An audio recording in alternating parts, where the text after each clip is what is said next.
Yes, yes. We finally made it happen. You are the executive director of Foundation for Liberating Minds and so much more. Welcome to In Depth with Dion podcast. Thank you so much for having me. Yeah, excited we can make it happen. Excited to be here. Yes, sir. So to get started, you know, there's been so much that FLM has done, not just in Oklahoma City, but statewide, right? For those who may still be a little bit unfamiliar, what is Foundation for Liberating Minds? What do y'all do? Yeah, yeah. Yeah, so Foundation for Liberating Minds, FLM for short, we're a community organization based in Oklahoma City, but we do work, like you said, all across the state of Oklahoma and really all across the country, working to disrupt the root causes of oppression through transformative education. And so I always like to start with the dream that started FLM, which was a dream, quite literally, at night that my dear friend Alham Carter had, that he had founded a school that looked radically different than the schools that we grew up in. So me and Alham had been going to school together since first grade, elementary school, middle school, and high school. At our high school, me, Alham, and Tevin, who are the co-founders of FLM, we all went to school together. And so Alham had a dream that we had created a school that looked differently than a lot of schools in Oklahoma, than the schools that we grew up in, that was taught by teachers of color, that had a diverse set of students, that was culturally competent and culturally enriched, that centered a decolonized curriculum. And he called us up one day in summer 2017 and said, I just had this dream, and I want to like switch my major and do something different. Like, will y'all go on this journey with me? And me and Tevin, as his friends and people who had been passionate about social change, and that was really it. We all had passion. And so we went on this journey together, having no idea what it was to create a school. And so that led us down this journey to really think about, what does educational justice mean and what does it look like? And as we were thinking about that, we started looking into the school to prison pipeline and understanding sort of the root causes of disinvestment in education and investment into policing and prisons and the court system, are one and the same, right? And so we can't talk about education justice without talking about justice in the entire society, right? And so that led us down the path of community organizing and community programming, which is sort of the crux of our work today. And so we still do educational work in all of our programs and organizing, but now we have really grown and blossomed to understand that to create community safety and vibrancy, education has to be a part of that, but it also is about building stronger communities and connections and relationships within the community. And there's no better way to do that than to organize your community, than to get people together to talk about the issues that are affecting all of us and to try to make differences on those issues. That's probably one of the most succinct origin stories I've ever had someone share. Yeah. From dream to fruition. And when was FLM officially founded? Yeah. So our founding is June 16th, 2017. That's when Alham had the dream. We were officially incorporated as a nonprofit, if you will, in October of 2018. And so since 2017, we have been working diligently, initially just as volunteers and students, right? I was a student at the University of Oklahoma, Alham at Texas Christian University down in Fort Worth. And Tevin was at the Air Force Academy and then came back to UCO and some other schools here in Oklahoma. So we were all like young kids, figuring it out and had this passion. And slowly over time, we're bringing in our friends from our different campuses who also were passionate about social justice to come into FLM. And I like to say FLM was just an idea factory, right? So we're a place like, you've got an idea, a dream, a goal, come into FLM and do it. And so we launched a global vision initiative in like 2018 or 2019. My friend Youssef from OU, he's from Egypt, right? So really passionate about global solidarity and building awareness of global communities and non-American communities. And so we launched this initiative all about that, about global solidarity and understanding different cultures. And we did a Medium cycle, which is medium.com platform to publish essays, right? And we had webinars where people shared stories from Bosnia and Mexico and Egypt and all across the world, right? To say like, this is what food looks like in my community. This is what culture looks like in my community, right? As a way to just better connect ourselves. We started a podcast in 2019, Dream Radically podcast, really because we had access to a podcast studio. A professor at OU had launched the Third Space, which had a podcast studio within it. And so that was a space to interview activists and organizers and young folks who, had a passion for justice. And then in 2023 is when we really secured some significant funding and were able to move two of our co-founders, myself and Tevin, to full-time. And that is where the dream really blossomed, was in 2023, where we were able to put our full-time efforts into this. Before then, it was, like I said, volunteer. We were students. Then after graduating college, continuing to pour into FLM because it was our passion project. It was what we cared about, what we poured our entire lives into. But we had to make ends meet, right? So we were working at other places or going to school at other places while still at night and on the weekends working on this dream that is FLM. And then in 2023 is when we really grew and blossomed. And that's when we launched some of our core programs like We the East Side Initiative and Safe Commune and the 1 and 2 campaign, and where we were really able to focus our time and energy on organizing campaigns like working to abolish the death penalty, which I know is work that we're both really passionate about, survivor justice work, right? And really trying to support survivors of gendered violence, and so many other issues that we've organized around. And so from 2023 to now is where our programming and our organizing campaigns have really grown.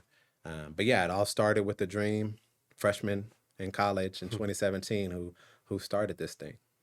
It's wild hearing you play that back, because I'm thinking about where I was in the timeline of all of these milestones. I was wrapping up my time at OU in 2017, and oddly enough, I had just I had started a Facebook page called indepthwithdeon in 2017. Really? Yeah, but like I was just doing little interviews in here and there. It was really janky. It was really janky. Yeah. And I never wanted to classify that as the beginning, because it's like, no, I want to set the beginning here where it's like nice and neat. Yeah. But it's never been nice and neat. Yeah. Like you've always had to, every step of the way, like you said, you're working other jobs, you're going to school.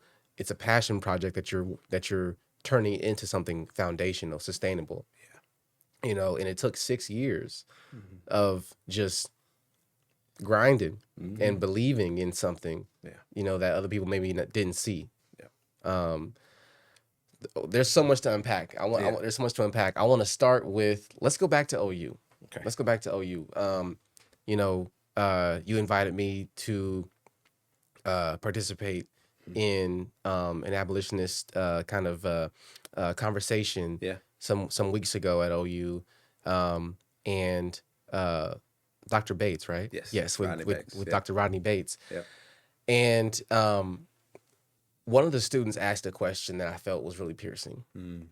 I feel like I learned a lot from you when it comes to your lens around what abolition looks like. Yeah. One of the students asked, I can't remember the exact question, but we were both sharing our different kind of activism stories on OU. Like we were really doing, we were in the different lanes, but reaching for similar goals. Yeah. You had the campus activism on lock. Yeah. I was doing more stuff with the Norman City Council, but it was all converging for similar strategies and similar goals of liberation and recognition.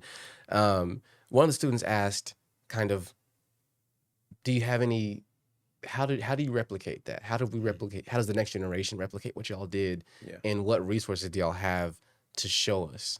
And I couldn't really give them an answer, because, we were focused on just getting the stuff done.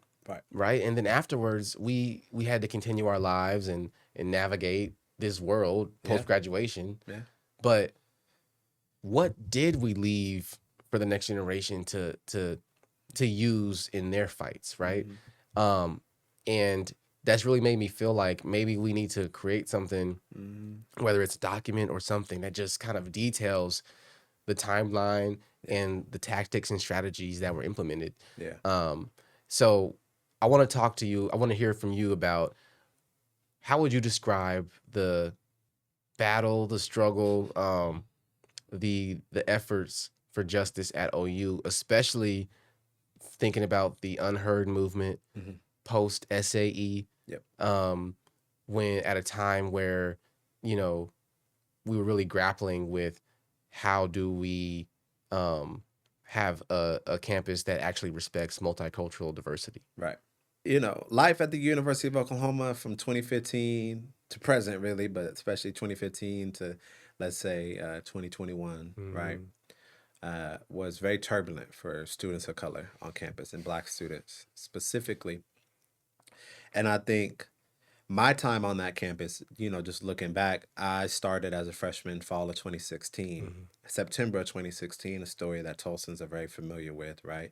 Terrence Crutcher was murdered by Betty Shelby, Tulsa police, um, in September of 2016.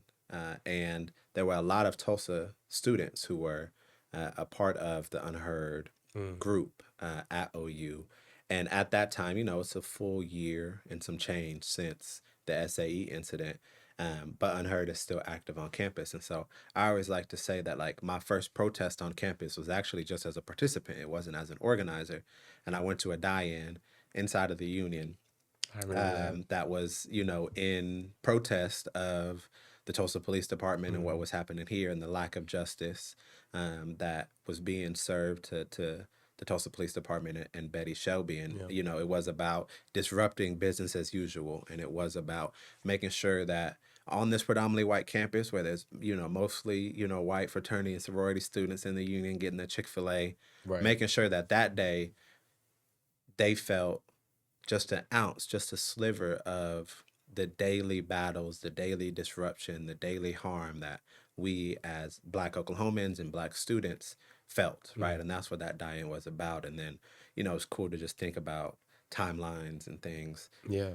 First protest at OU, which is where I really started as a student activist. And then fast forward to 2020, 2021, I'm working as a policy fellow with the Terrence Crutcher Foundation, right? And so can really even trace some of my origins in activism and organizing to the tragic murder of Terrence Crutcher, but also to the actions that have come out of that tragic murder to seek justice and liberation, not just for Terrence, but for Black people across Oklahoma, here in Tulsa and Oklahoma City, and across the country. It really is a national fight.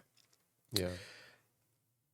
OU, every single semester that I was a student there were overt, I'm talking old school Jim Crow style racist incidents that were happening, right?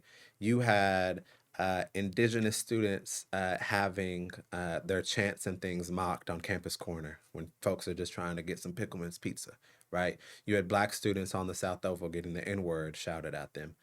Specifically, in 2017 and spring of 2018, fall of 2018, there was a blackface incident every single semester where a white student was ignorantly painting blackface, whether it was at a Halloween party or just randomly putting makeup on themselves in blackface and posting it on Snapchat.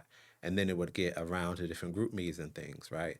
And the culmination of all of that and what we pushed for, what Unheard was pushing for in the aftermath of the SAE incident in 2015, what we were pushing for as BERT, the Black Emergency Response Team, was to say that these aren't isolated incidents. These aren't just ignorant white students, right, who, think that it's funny to put on blackface, to put on a black mask, but instead to say that this is an institutional and cultural problem that we have at the University of Oklahoma, and that the University of Oklahoma is simply a microcosm of the broader society of our state, of our country, which is institutionally racist. And so our work as student activists was the very small task of trying to dismantle that institutional racism, right?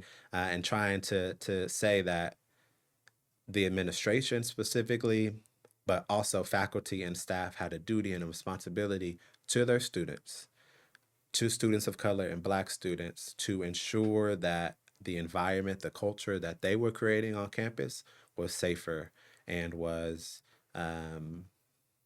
more rich for us in our ability to just exist, to go to class, to be students, to have fun, which is what the college experience is supposed to be about. And so much of what we did as BERT was we held massive marches after these blackface incidents and rallies and press conferences where thousands and thousands of students, faculty, staff, community members were showing up, right? Really demanding from our administration to make these changes, these same changes and these same demands that were had since 2015 in the aftermath of SAE that the university had yet to implement. And that all came to a head in February of 2020. We're about to graduate, right? Like I graduated in May of 2020. It's right before COVID hit, literally a month before COVID hit Oklahoma and the country. And Angela Davis, just a month before, had come to campus for I remember that. Black student conference or something like that, Black political power, and it was called Generation Us. And shout out to Michaela Napier, she was the organizer behind the whole conference, the leader behind it, and she was also a part of BERT. And so we had this radical energy with Angela Davis had just been on campus, and we were like, seeing all the things that she had done and learning from her light and her legacy across the decades and this Black political struggle for freedom and liberation. And so another racist incident happened on campus. A journalism professor said the N-word in class. There were multiple Black students in that class. And you would think the College of Journalism would be a little more. You would hope. Yeah, I remember and that. And that specific professor too was very like, I didn't do anything wrong. I'm just reading from He doubled down. And so that was obviously frustrating. And so it was like we had all these press conferences, done all these marches, tried to play nice with the administration, trying to get at first Boren and then Gallagher for 2 seconds. And at this time, President Haruz, who was the interim president, he's still the current president at OU, trying to get them to make these changes, to increase the recruitment and retention, to create more intentional spaces for Black and brown students on campus, to no avail. So we said we got to escalate this thing a little bit after this latest racist incident. And so Michaela actually had the idea, like, let's go on a hunger strike. And we are looking at her. Michaela, if you know Michaela, she's real quiet, right? She's very methodical, very strategic.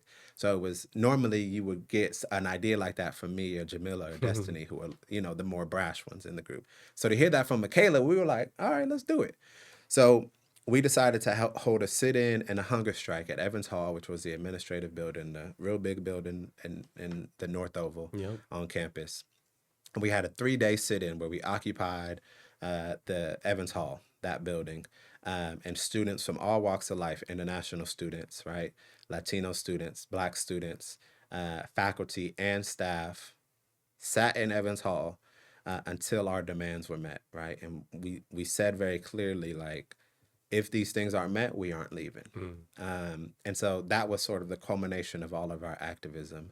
And I think so much of why that happened, and it was just like when students ask me that question, like, okay, how do we replicate that? Or, how did y'all do what we did? I don't think we were thinking that like we were doing anything transformative or big. It just was like, we're students with a voice. We want to be able to just be regular students, but this racist stuff keeps happening that's making our lives very difficult on this campus, making us almost want to transfer, making us not want to be here. And so we have to do something, right? And so it was really just like a commitment that we felt that was pretty natural. It wasn't like, somebody had to talk us into it or recruit us into it. And so that's why sometimes when students ask me that, it's like, if you have to convince somebody to speak out against racism or sexism or homophobia or transphobia, right? Like it may just not be for them, because the reality is that these systems are so big and so entrenched in our society that it relies on and thrives on people being ignorant or silent or too maxed out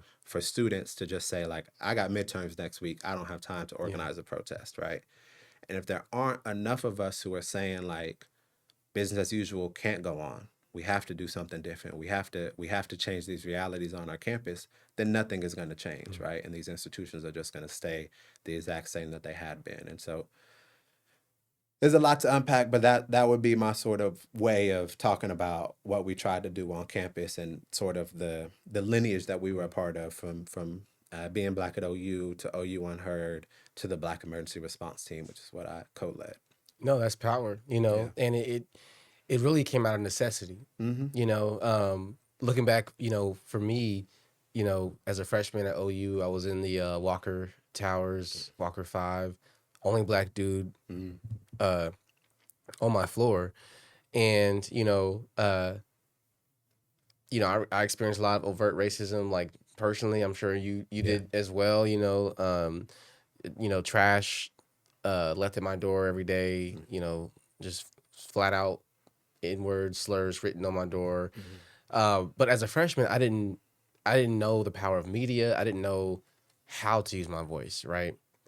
And so especially like someone who has social anxiety, and a lot of people don't believe that because of the work that I do, but it's something you can turn on when you have to go to work. Yeah. But then after that, it's like, oh, okay, Yeah. get me out of here. Yeah. Like when I tell you, going from Lawton, which is like, people look at Lawton as like a black city just because we have a higher percentage of black people, Yeah. you know, than the larger cities. But it definitely was diverse. I went to a high school where it was probably a third black, third white, third Hispanic. Going from Lawton to walking down the South Oval and having thousands of white faces staring at your soul, like, what are you doing here? Like, first of all, what are you, right? Yeah. Like, having those eyes ask those questions to you every day. There were days where I didn't even leave my dorm. There were days I missed class because I was too anxious about having to walk to class. Yeah. And I didn't know about the Black Student Association. I didn't know anything except what was around me.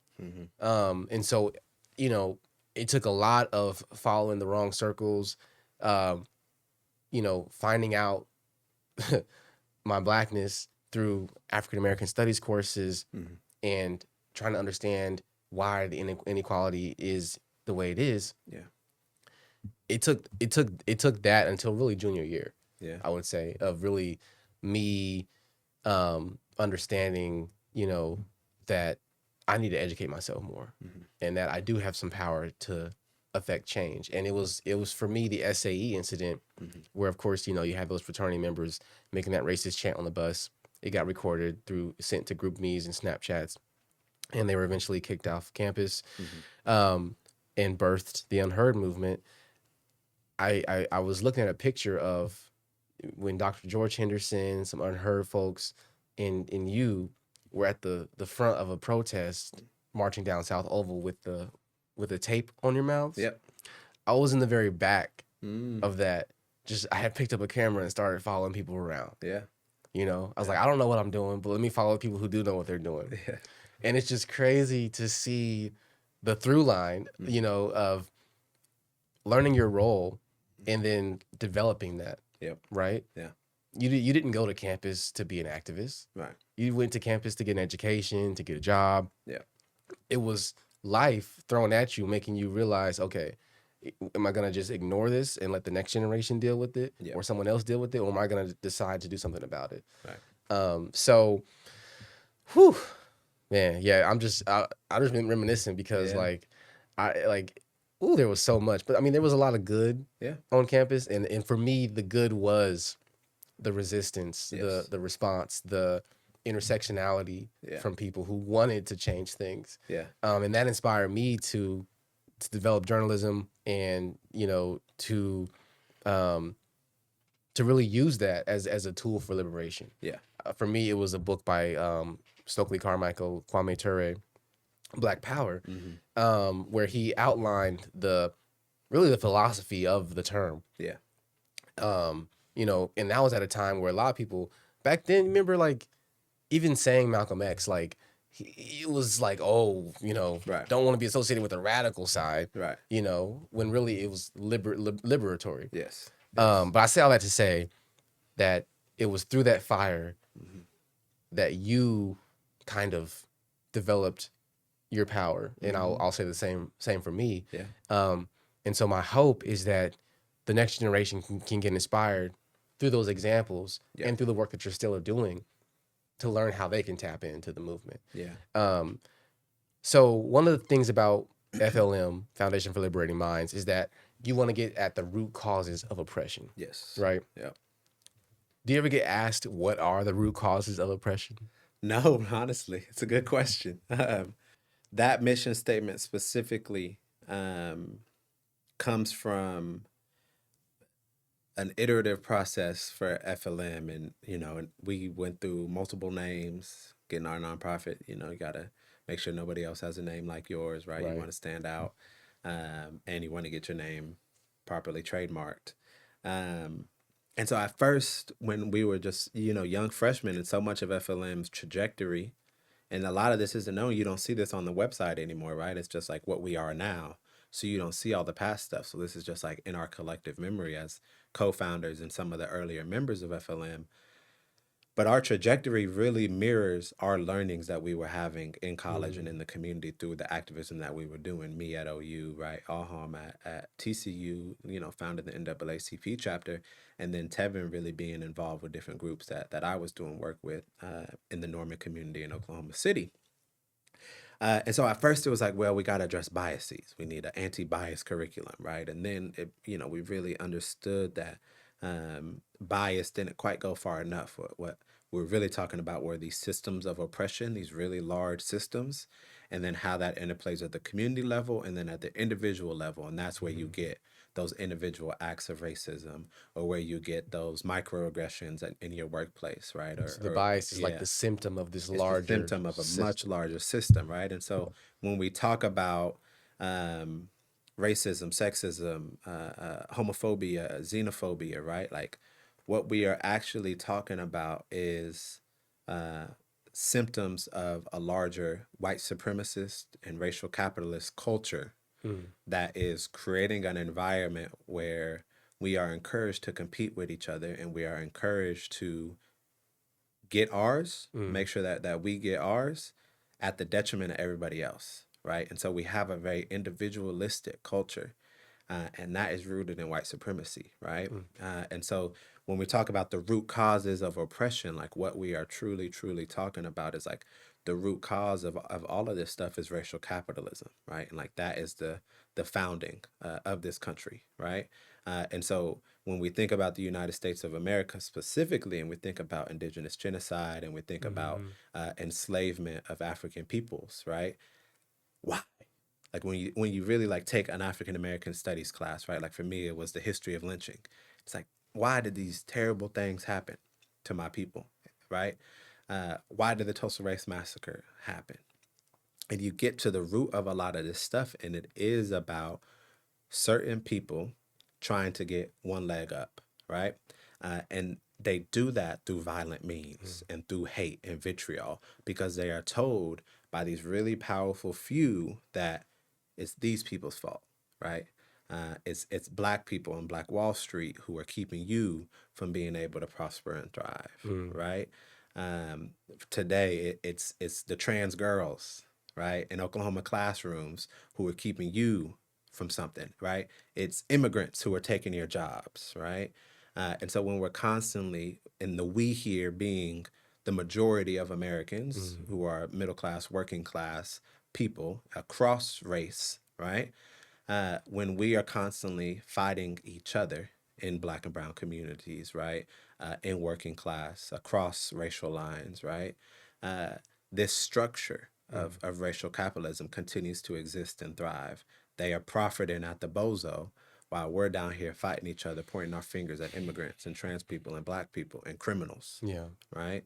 And so that's the root cause of this stuff. And that's what we have to unpack and dismantle slowly but surely. And so we try to launch organizing campaigns and programming that try to just knock some cracks into the pillars of that structure of a carceral state that is rooted in racial capitalism. And so it is a massive project, right? Yeah. Like we decided to say liberation was our mission, but we are able to take it to a place where our really big dreams of liberation and abolition, and get them to a tangible place of, can we win this policy? Can we win this practice change at the city council?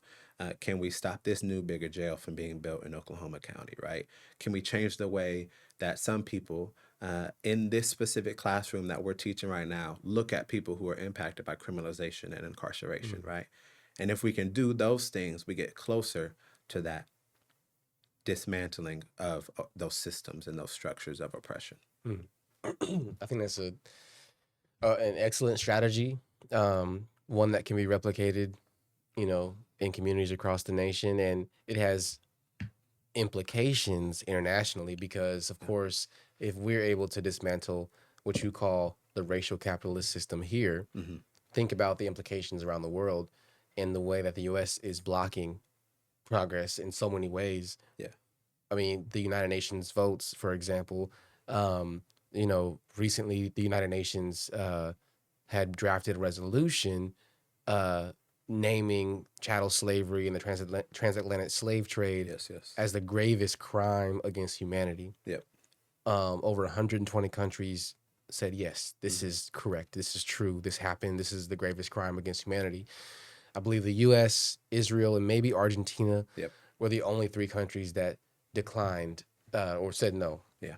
Now, of course, the US is, especially under this administration, not going to admit to something that they would then be liable for repairing, right? Yeah. But it speaks to the fact that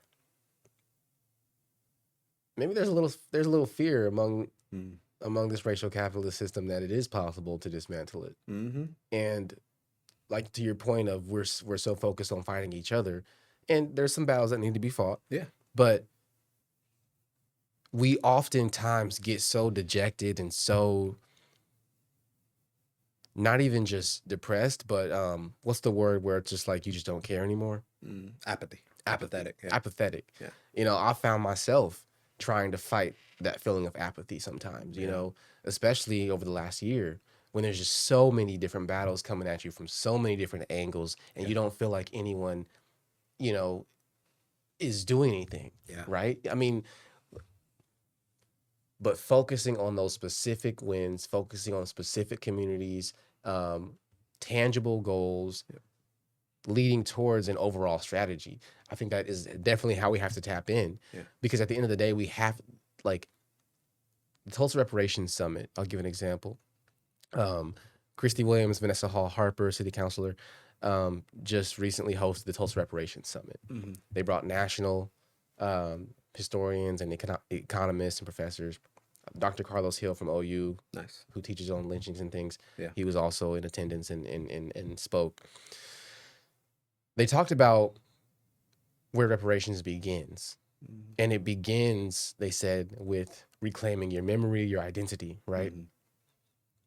But ultimately, any battle has to start with the belief that it can be won. Yes.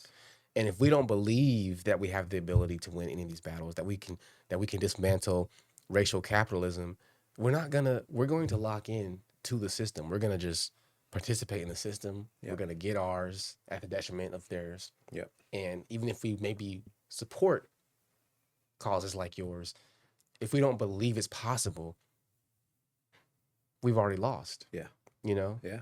And I feel like examples like that vote at the United Nations, Mm-hmm. examples like Trump's repeated distractions and antics to try and get us away from what's really happening and you know, holding his administration accountable. Yeah. Even when it comes to the whole Epstein stuff. Yeah. There is a fear there from these powerful people and powerful systems.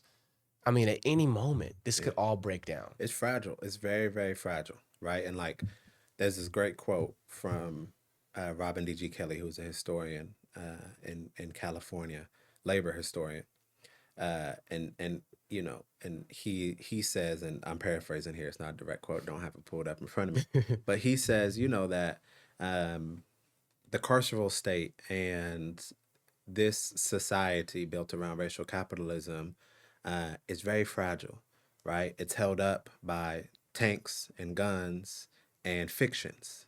And our work as abolitionists is to, and this is, you know, so many people who have done this really well, Fred Hampton, the Black Panther Party, right? Call out the contradictions. What are the contradictions, right? So like this world, this society is created with lies, right? Lies about the American dream, lies about whose land this is, right? Who was here originally, right? The origin story of America in and of itself, lies around incarceration and the big bad boogeyman in our communities, and this is why we need new, bigger jails and prisons, right? Like these are fictions, these are lies. And they are lies that are upheld violently by guns and tanks and militarism, right? And militarized police forces. But it's fragile and it has to exist with all of that violence defending it because it is so fragile. And so our job is to like I said, slowly put those cracks Mm. to shine a light on those contradictions and those lies and those fictions, right? And also work to defend our communities and build up something different and not be distracted, right? Toni Morrison says that one of the primary functions of racism is distraction. Mm. And like you said, all this Trump stuff, right? Like so much of it. This dude's a clown. Like he's a distraction. He's distracting us from a much broader system and structure, right? That allows for these heinous things like the Epstein files, right, to happen and to go unchecked with very little accountability, right? He's a distraction from the very real, tangible realities that we have on the ground that people can't afford gas and groceries, right? Right. Like just our baseline economics are not being met by this country, and instead of demanding something better from our government, something totally different, right, from our state, from the government, right, we're distracted Mm. by Trump's antics, right? And so to not be distracted is to focus on those strategies, even when like so much of it is like nationally, if we're constantly responding, and that's what I feel so much like here in Oklahoma with the Yeah. state legislature. It's distraction, man. They're trying to distract us, and like I see so many of my friends who are in these advocacy roles, and they're pants on fire trying to Yeah. respond to this terrible stuff that's happening, on 23rd and Lincoln at the state capitol. And I just want to like kind of shake them and say like, if we're not building up stronger communities who can provide for ourselves, who are autonomous, who are practicing that liberation in the Mm. present, who are practicing that abolition in the present, right? Ruth Wilson Gilmore talks about abolition geographies. Mm. And it's what you're talking about. Like, if we don't believe that the work is possible, right? Mm. And see these small wins or these small micro neighborhoods and communities who are practicing some of these things, these liberatory practices, then we're going to continue to fall for these distractions at the state capitol or, in Washington, D.C. And so much of our work is like staying focused on the strategies and the tactics that we need to be having. I hear you, Yeah. and I feel like that we have to. A balance has to be had because people want to be heard. Uh-huh. People's specific issues want to be heard, and I feel like if we can get past that tension between identity politics Mm-hmm. and um, the the overall issue of this ruling class Yeah. is destroying all of us, Mm-hmm. that's the key ingredient. Yeah. Because like ever since I've at least been involved in politics in 2016, voting for the first time for Bernie Sanders in the Democratic primary, Mm-hmm. there's been this tension between what people consider to be identity politics, things that only impact a specific people, Yeah. um, over something that impacts everyone. Yeah. And I feel like, how do we get past that? How do we include and make sure that people feel heard, whether it's Freedom Oklahoma advocating for the trans community, Right. LGBTQIA plus Oklahomans, or Black Lives Matter OKC advocating for Black communities to be free from state violence? Right.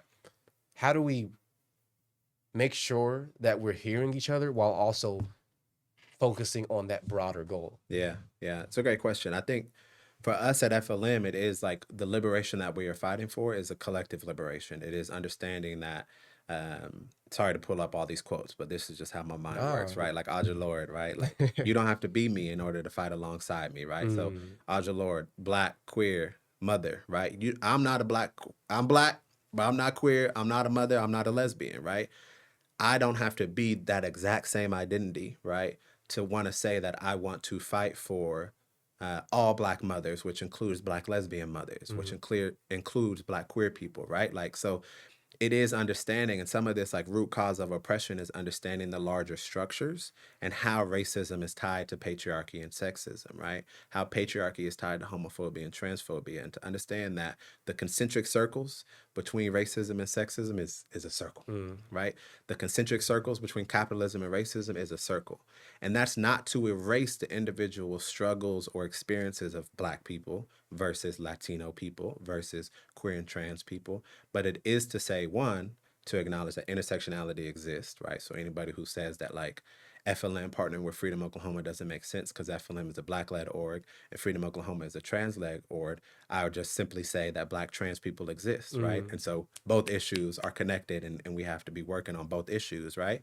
But to also say that there are some differences, right? Like specifically, immigrants are facing something very unique, right? So like this is a really keen example right now where we're seeing some Black people who are like, ICE and immigration isn't our fight. But then if we're saying in 2020 to defund the police, right?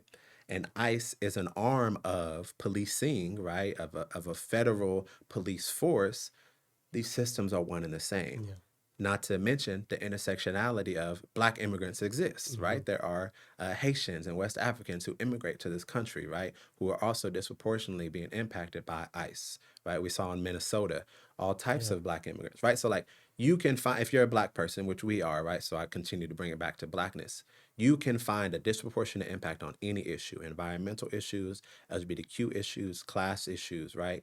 Each and every issue, immigration issues, disproportionately impacts Black people, right? Because each of these systems intersect with each other. And so we have to work to disrupt all of these systems, right? That are rooted in racial capitalism and that are rooted in keeping all of us down, fighting each other, saying, oh, you got to pay attention to my issue. No, you got to pay attention to my issue. Instead of saying, all of our issues are interconnected. And if we're fighting collectively for safer communities on the east side of Oklahoma City, that positively impacts everybody, immigrants, LGBTQ people, Black people alike, right? And that is the same case for reparations or insert any issue here. And so I think it's complex, right? Because I think, you've got like white socialists, who like to say class is the major issue, and then you've got like Black poor and working class people who are saying like racism is the biggest issue. And to me, it isn't an either or proposition. It isn't saying like, do we talk about trans stuff or Black stuff, but it is like both of these things are impacting us collectively as a broader community. And the society, the abolitionist future that I believe we're fighting for is an abolitionist democracy. It is a multiracial democracy where we are all existing collaboratively, right? Connecting to try to make sure that one, everybody has what they need and everyone has the possibility, the true possibility to thrive in this world, right? And that can never happen under a capitalist structure, right? And so like we gotta build something else, but that has to happen across communities and across difference. And so it is that rainbow coalition that Fred Hampton got killed for, right? Because he successfully was building that in Chicago, right? Working class whites with the brown berets and Latinos with poor Black people in Chicago, right? All these people in coalition together, that's the biggest threat, right, to the ruling class. And that's what we got to continue to build.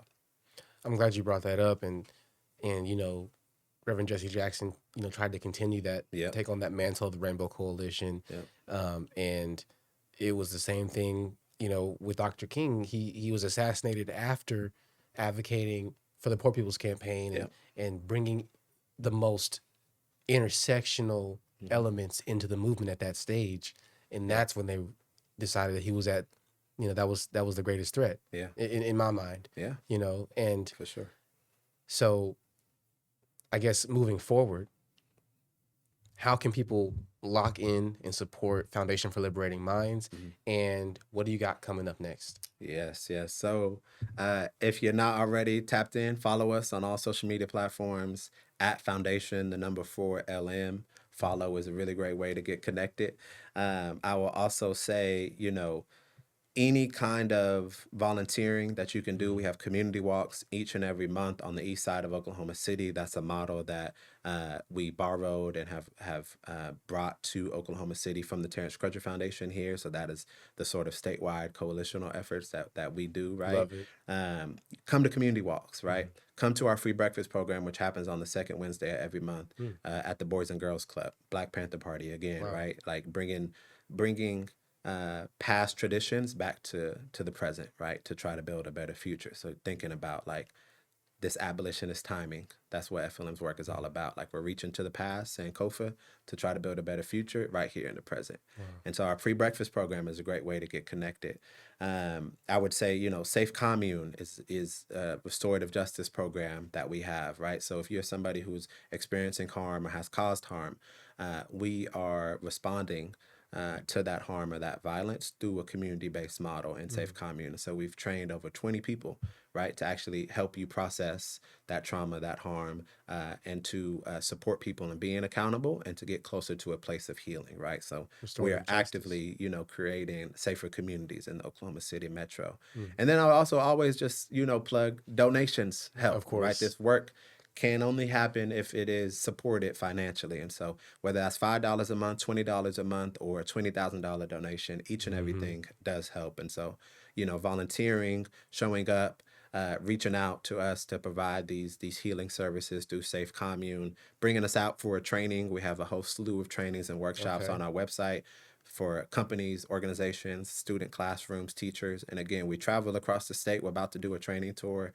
and in Lawton and in Tahlequah and some Nice. other places with our partners at OPI. And so Okay. lots of different ways to get plugged in. And so whether it's volunteering or donating, we appreciate it all and need it all. As a graduate of Lawton High School, Shady 580, I appreciate the Yes. plug and support bringing the work to Lawton. We're going to be down in Lawton for sure. Yes, yes. Aurelius Francisco, Executive Director of Foundation for Liberating Minds. Thank you so much for joining In Depth with Deon.